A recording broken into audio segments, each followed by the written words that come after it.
पुराना लोहे का ट्रंक खुलते ही चरमरा गया। विजय ने ध्यान से अपने मुड़े हुए कपड़े अंदर रखे। उसकी मां धीरे गुनगुनाते हुए उसकी किताबें शेल्फ पर लगा रही थीं। कमरा छोटा सादा था, पर यह उसका था। 2 साल ऑनलाइन क्लासेस के बाद विजय आखिरकार कॉलेज शुरू कर रहा था। वह उत्साहित और नर्वस दोनों था। महामारी आइसोलेशन का दौर था। वह सहपाठियों की संगति, एक हलचल भरे कैंपस की ऊर्जा के लिए तरस रहा था। फिर भी उसका एक हिस्सा ऐसा था जो आशंकित महसूस कर रहा था। क्या वह इस नए जीवन के साथ तालमेल बिठा पाएगा? विजय के पिता ने छत के पंखे को एडजस्ट किया। उसके ब्लेड आलस से घूम रहे थे। तुम्हें यकीन है इस कमरे के बारे में, विजय? उन्होंने पूछा। उनकी आवाज खाली कमरे में थोड़ी गूंज रही थी। यह बहुत एकांत है। विजय की मां ने अपने पति पर एक नजर डाली। वह जानती थी कि वह चिंतित है। विजय हमेशा एक शांत, अंतर्मुखी लड़का था। महामारी ने उसके अंतर्मुखी स्वभाव को और बढ़ा दिया था। यह एकदम सही है पापा, विजय ने एक मुस्कान के साथ जवाब दिया। मुझे पढ़ाई के लिए एक शांत जगह चाहिए, कोई डिस्ट्रैक्शन नहीं। वह जानता था कि उसके माता पिता नहीं समझेंगे।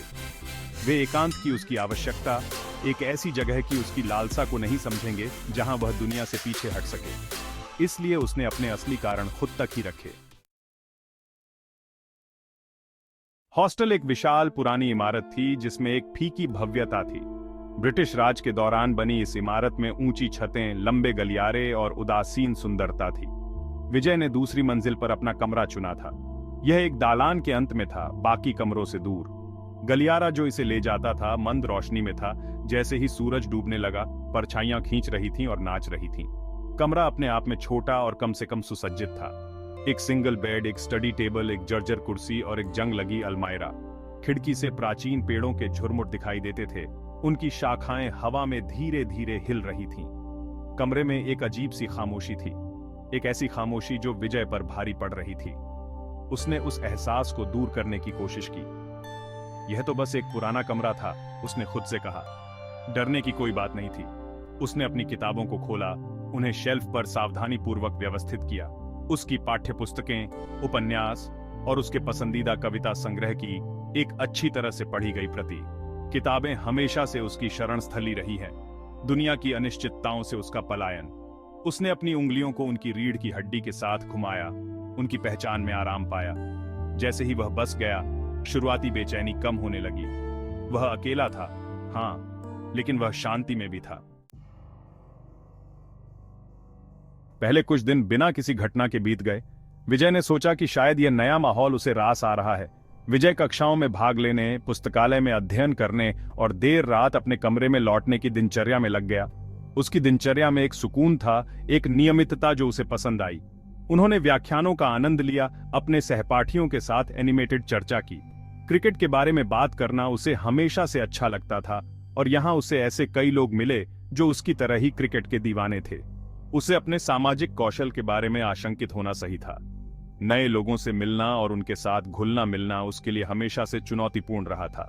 लोगों के साथ घुलने मिलने, अपने उस अजीबपन को दूर करने में उन्हें कुछ समय लगा, जो उनके लिए दूसरा स्वभाव बन गया था।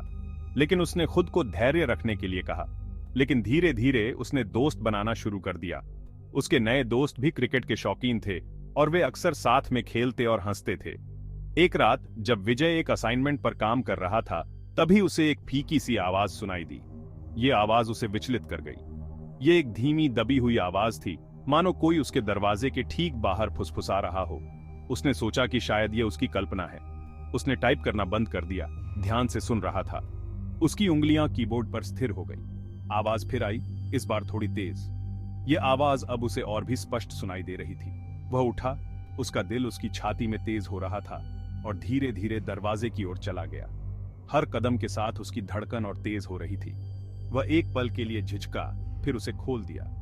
गलियारा खाली था। उसने चारों ओर देखा, लेकिन कुछ भी असामान्य नहीं दिखा। केवल जनरेटर की दूर की गूंज सुनाई दे रही थी। यह आवाज भी अब उसे सामान्य लगने लगी थी। विजय एक पल के लिए वहीं खड़ा रहा। उसकी सांस छोटी छोटी फुसफुसाहट में निकल रही थी। उसने खुद को शांत करने की कोशिश की। उसने महसूस किया कि उसकी रीढ़ की हड्डी में ठंडक दौड़ गई है। यह एक अजीब और असहज अनुभव था। उसे यकीन था कि उसने कुछ सुना है। यह कोई भ्रम नहीं था। उसने खुद को यकीन दिलाया। उसने फिर से दालान को देखा, लेकिन वहां कोई नहीं था। यह खाली और सुनसान था। उसने दरवाजा बंद कर दिया और अपनी मेज पर लौट आया। इस घटना को अपनी कल्पना समझकर खारिज करने की कोशिश कर रहा था, लेकिन यह आसान नहीं था। लेकिन शक का बीज बो दिया गया था। यह शक अब उसके मन में गहराई से बैठ गया था। वह उस एहसास को झटक नहीं सका कि उसे देखा जा रहा है। यह एहसास अब उसके साथ हर समय रहता था, चाहे वह कहीं भी हो। भाग 4, अनदेखा छात्र। अगली अजीब घटना कुछ दिनों बाद हुई। विजय के जीवन में एक और रहस्यमयी मोड़ आया। विजय सो रहा था। उसकी पाठ्य पुस्तकें उसके बगल में बिस्तर पर खुली पड़ी थी। क्रिकेट के गियर और किताबें उसके चारों ओर बिखरी हुई थीं। उसके लैपटॉप की आवाज, उसकी चाबियों के जोरदार क्लिक करने की आवाज ने उसे जगा दिया। यह आवाज इतनी असामान्य थी कि उसने तुरंत ध्यान दिया। वह उठ बैठा। उसका दिल तेज हो रहा था। उसे समझ नहीं आ रहा था कि यह सब क्या हो रहा है। कमरा लैपटॉप स्क्रीन की भयानक चमक में नहाया हुआ था। यह चमक इतनी तीव्र थी कि उसने पूरे कमरे को एक अजीब सी रोशनी में बदल दिया। दस्तावेज पर शब्द प्रकट हो रहे थे, मानो किसी अनदेखे हाथ से टाइप किए गए हों। यह दृश्य किसी हॉरर फिल्म से कम नहीं था। विजय देखता रहा, स्तब्ध। जैसे ही निम्नलिखित शब्द दिखाई दिए, यह जगह छोड़ दो जब तक तुम सकते हो। यह संदेश उसे और भी अधिक भयभीत कर गया। वह बिस्तर पर वापस भागा। उसका खून बर्फ में बदल गया। उसे ऐसा लगा जैसे उसकी सारी ऊर्जा खत्म हो गई हो। उसने अपना फोन पकड़ा। उसका हाथ इतनी हिंसक रूप से कांप रहा था कि वह मुश्किल से एक नंबर डायल कर पा रहा था। उसकी उंगलियां फोन के बटन पर फिसल रही थीं। वह अपने माता पिता को फोन करना चाहता था, उन्हें बताना चाहता था कि क्या हो रहा है, लेकिन उसने खुद को रोक लिया। वो क्या कहेगा? क्या वे उसकी बात पर विश्वास करेंगे कि उसका लैपटॉप खुद टाइप कर रहा है? यह सुनने में ही कितना अजीब लगता है। वे सोचेंगे कि वह पागल है। शायद वे उसे डॉक्टर के पास ले जाएंगे। उसने लैपटॉप को जोर से बंद कर दिया। अचानक हुई हलचल ने जादू को तोड़ दिया। यह एकमात्र तरीका था जिससे वह इस अजीब स्थिति से बाहर निकल सकता था। कमरा अंधेरे में डूब गया। यह अंधेरा उसे और भी अधिक डरावना लग रहा था। वह स्विच के लिए लड़खड़ाया। उसका हाथ कांप रहा था। उसे ऐसा लग रहा था जैसे वह किसी भूतिया जगह में हो। बत्ती टिमटिमा गई। खाली कमरा दिखाई दे रहा था। यह खालीपन उसे और भी अधिक असहज कर रहा था। लैपटॉप उसकी मेज पर रखा था। उसकी स्क्रीन डार्क और बेजान थी। यह दृश्य उसे और भी अधिक उलझन में डाल रहा था। विजय ने उसे घूरते हुए देखा। उसका दिमाग दौड़ रहा था। उसे समझ नहीं आ रहा था कि यह सब कैसे हो रहा है। उसे एक तार्किक व्याख्या खोजना पड़ा। यह सब कुछ समझ से परे था। यह एक प्रैंक होना था। शायद उसके दोस्तों ने उसके साथ मजाक किया हो, पर ऐसा कौन करेगा और कैसे? यह सवाल उसे लगातार परेशान कर रहा था। भाग 5, खामोशी का बोझ। अगले दिन विजय ने अपने रूममेट सुनील को विश्वास में लेने का फैसला किया। वह जानता था कि सुनील ही एकमात्र ऐसा व्यक्ति है जो उसकी बातों को समझ सकता है और शायद उसे कुछ सलाह दे सकता है।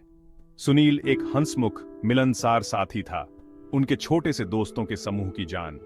वह हमेशा अपने दोस्तों के साथ हंसी मजाक करता रहता था और किसी भी समस्या का हल निकालने में माहिर था। उसने धैर्यपूर्वक सुना, क्योंकि विजय ने पिछली रात की अजीब घटनाओं को सुनाया। विजय ने विस्तार से बताया कि कैसे उसे रात में टाइपिंग की आवाजें सुनाई दीं और कैसे उसे लगा कि कोई उसके कमरे में है। जब विजय खत्म कर चुका तो सुनील हंस पड़ा। उसने सोचा कि विजय शायद बहुत ज्यादा सोच रहा है और उसे आराम की जरूरत है। एक घोस्ट राइटर हूं? वह हंसा। विजय की पीठ पर हाथ मारा। चिंता मत करो यार, यह सब तुम्हारे दिमाग का खेल है। यह शायद सिर्फ एक टेक्निकल गड़बड़ है। कभी कभी कंप्यूटर में भी अजीब चीजें हो जाती हैं। विजय ने साथ हंसने की कोशिश की, लेकिन उसका दिल उसमें नहीं था। उसे पता था कि जो उसने देखा और सुना वह असली था। सुनील के शब्दों ने उसकी बढ़ती बेचैनी को कम करने के लिए बहुत कम किया। विजय के मन में अभी भी डर और चिंता बनी हुई थी। उसने वही देखा जो उसने देखा था। वह जानता था कि वह कोई सपना नहीं था। उसने वही सुना जो उसने सुना था। वह आवाजें असली थीं और वह उन्हें अनसुना नहीं कर सकता था। उस दिन बाद में विजय को वार्डन के कार्यालय में बुलाया गया। वह जानता था कि यह बुलावा क्यों आया है। वह इसकी उम्मीद कर रहा था।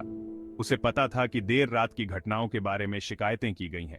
घनी मूंछों वाला एक सख्त दिखने वाला वार्डन विजय को अपने चश्मे के ऊपर से देख रहा था। उसकी नजरें विजय के दिल में डर पैदा कर रही थीं। श्रीमान कुमार, उन्होंने शुरू किया। उनकी आवाज कर्कश थी। हमें देर रात आपके कमरे से शोर आने की शिकायतें मिली हैं। हमें देर रात आपके कमरे से शोर आने की शिकायतें मिली हैं। छात्रों ने अजीब आवाजें, टाइपिंग की आवाजें सुनने की शिकायत की है। छात्रों ने अजीब आवाजें, टाइपिंग की आवाजें सुनने की शिकायत की है। यह हमारे हॉस्टल के नियमों के खिलाफ है। विजय का दिल डूब गया। वह जानता था कि वह निर्दोष है, लेकिन उसे समझाना मुश्किल था। वह हकलाया, सर, मैं तो बस पढ़ रहा था। मुझे नहीं पता कि ये आवाजें कहां से आ रही थीं। वार्डन ने उसे घूर कर देखा। उसकी नजरें विजय को और भी ज्यादा असहज कर रही थीं। श्रीमान कुमार, अन्य छात्रों को परेशान करने के खिलाफ हमारी सख्त नीति है। हम इसे बर्दाश्त नहीं कर सकते। यह आपकी पहली और आखिरी चेतावनी है। अगली बार आपको सख्त कार्रवाई का सामना करना पड़ेगा। विजय वार्डन के ऑफिस से हारकर चला गया। वह जानता था कि उसे अब और सतर्क रहना होगा। वह जानता था कि वह वार्डन को सच नहीं बता सकता। कोई भी उसकी बातों पर विश्वास नहीं करेगा। उस पर विश्वास नहीं किया जाएगा। वह अकेला महसूस कर रहा था, जैसे कि कोई भी उसकी स्थिति को नहीं समझ सकता। वह फंस गया था अपने डर और अजीब अकथनीय घटनाओं के साथ जो उसके कमरे को त्रस्त कर रही थीं। उसे नहीं पता था कि वह इस समस्या का समाधान कैसे करेगा, लेकिन उसे पता था कि उसे खुद ही इसका सामना करना होगा।